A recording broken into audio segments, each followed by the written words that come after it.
Now, learning about the two different types of buck staging areas where you hunt this fall can be critical to your success. And I'll give you an example. There are two different types. A lot of people ask me, what is a staging area? We'll cover that in a second. One of the staging areas that I hunt is a bedding staging area. That's where I kill the majority of my mature bucks during the morning hours and even sometimes in the evening hours. Learning what a bedding staging area is critical, but you first have to know what a food source staging area is. It's almost like if you don't have the food source staging area and you don't have that safety and security for a buck in that location, then you're not even gonna need to bother looking for that bedding area, staging area, because it's probably not there or it's a long ways away from that food source. A staging area, to me, a typical food source staging area, is the last location of habitat where a mature buck feels safe before he exits to his afternoon food source. That is where there's a huge concentration of rubs alongside a food source in a secure area, and that's where that buck transfers through. Now, a lot of staging areas are blown out before they even begin during the hunting season. If bucks are coming through that area during the summertime, they're leaving a ton of early season rubs.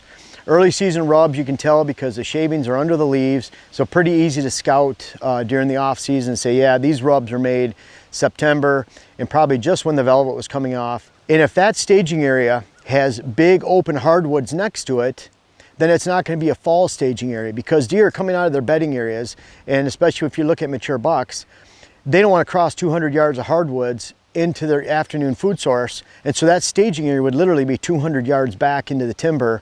And if we're talking about small properties, pretty soon that staging area and the value of it and the importance of it is diminished greatly or non-existent because it's just too far back into the cover and even off your property.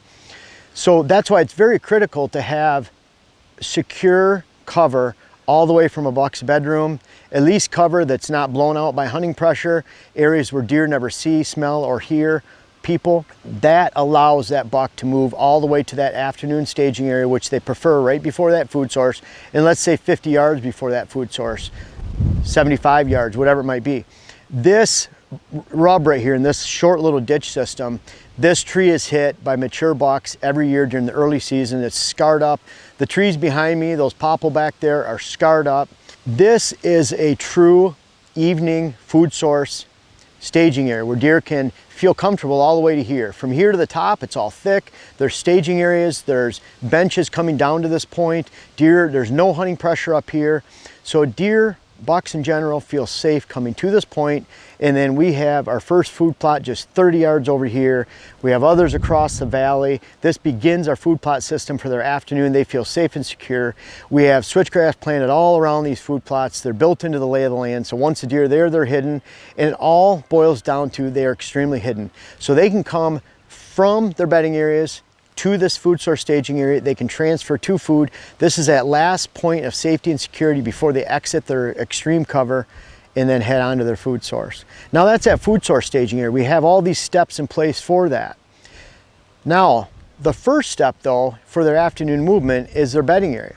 You have to have that bedding area there in the first place. So if the bedding area that's up on a bench 200 yards from here, 250 yards up top, is spooked out by other hunting pressure, if guys are walking through the woods, if they're driving ATVs to access that land, that mature buck bedding area is not there.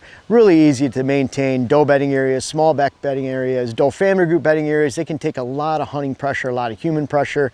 You just move them around this valley system, they just stay in place.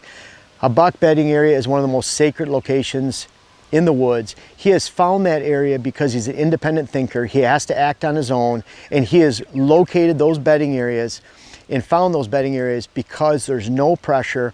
They're away from does, they're away from food, and that sets up the bedding area staging location that I find is one of the best places to kill a mature buck. That's where I've killed at least 80% of my mature bucks, if not 90. And that extends into gun season too. Bedding area, staging area is that first place, not the last place, but the first place a buck enters after he gets up out of his bed and goes into a nice flat, nice bench system, nice funnel, thick funnel, has secure cover to his bedding area. It represents the bottom of the funnel of his bedding area movement before he heads to the food source. He could come from 100 yards on one side, 100 yards on another side, 100 yards in the middle, 150 yards this way, left or right, but that's that point where he feels safe and secure. And of course, there's always a concentration at their bedding areas, but a bedding area is very, very secure, and often I find 1 or 2 rubs around there. He hits those same rubs a lot during the season. You could tell they're well worn by years of use. And then that staging bedding area is that area where he transfers into, he feels comfortable, and boy does he lay down the sign. He might run into some younger bucks, another mature buck in that location. That's that area of sparring. It's remote, but he hits that area often 1.5 to 2 hours before daylight. Yes, mature bucks are moving during the daylight, and they're moving during the daylight somewhere. If they're on your property, you're in the middle of the night, always remember they're somewhere else 1.5 to 2 hours before light, especially on a normal day during October, November. They're standing up, starting to browse. They move into that bedding staging area. They transfer through thick cover. They're getting to that staging area on their food site at last light.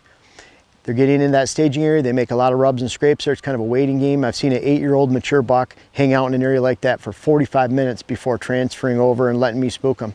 So I didn't shoot him, but he was there for 45 minutes while lesser bucks were out in the field sparring. It was October 19th, I think 2010 or 2012, on a very cold, you can look it up, it was a real big cold front at that time. And then he was moving out at last light to that food source. Now, the cool thing about a bedding staging area is that you can hunt it.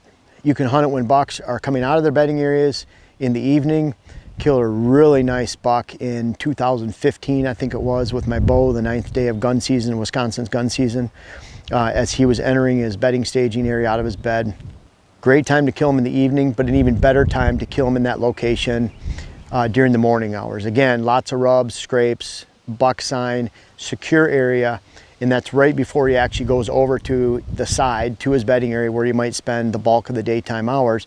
And the cool thing about that is that a lot of times during the rut, the pre-rut, rut, post-rut, peak rut, secondary rut, whatever it might be, he's spending a lot of time in that area. That's his area that's more social. He's running into more deer, more does, especially during the rut. And that's that area where he can run into during the morning hours. He'll spend a lot of times crisscrossing back through. They might even see him twice or get him on camera during the same morning before he actually commits to go into his bedding area, which I find a lot of times is more of a dead end, meaning that it's back on some bench or something. He's not going to go up the steep face. He's staying in that location. So a lot of activity in the morning. If you're in hill country, you can set up above that location so that your thermals and your wind is completely taken out of the picture. And again, that's how I kill a lot of those deer, in that bedding staging area. And you still have a chance at them in the evening too, but my bet's 3 times to 1, 4 times to 1 that you're going to kill that buck in the morning in that location, and you're waiting during the pre-rut, till the pre-rut, to set up in that while he's still active. He's coming off the fields, he's coming through areas like that.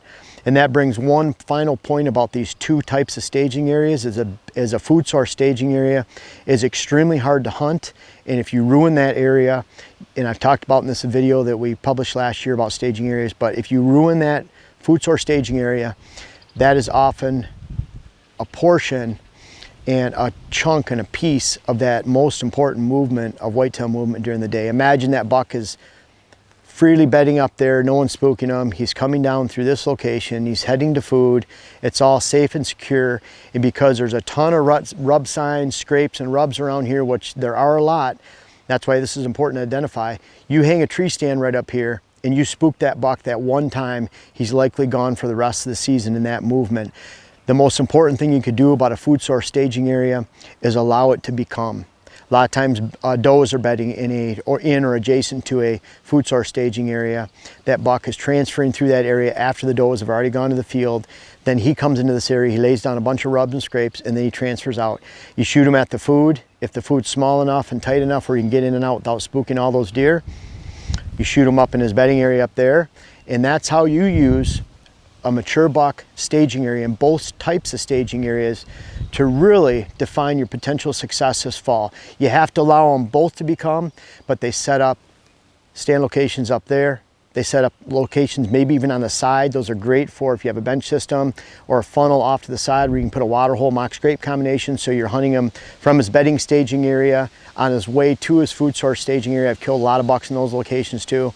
And then finally you shoot them at the food down here. So establishes a lot of stand locations. Make sure you have both types of staging areas on your land this fall. Try to build it or create it this off season if you can, but certainly hunt it this fall, and it can pay big rewards. It can actually establish a really good assemblage of stands on your location. Best of all, they're two great places to scout. They're a lot of fun. Make sure you hunt those two staging areas this fall, and I know you can find success if you allow those to continue to happen and take place all season long. It's a powerful tool within your habitat, and I encourage you to enjoy it this fall.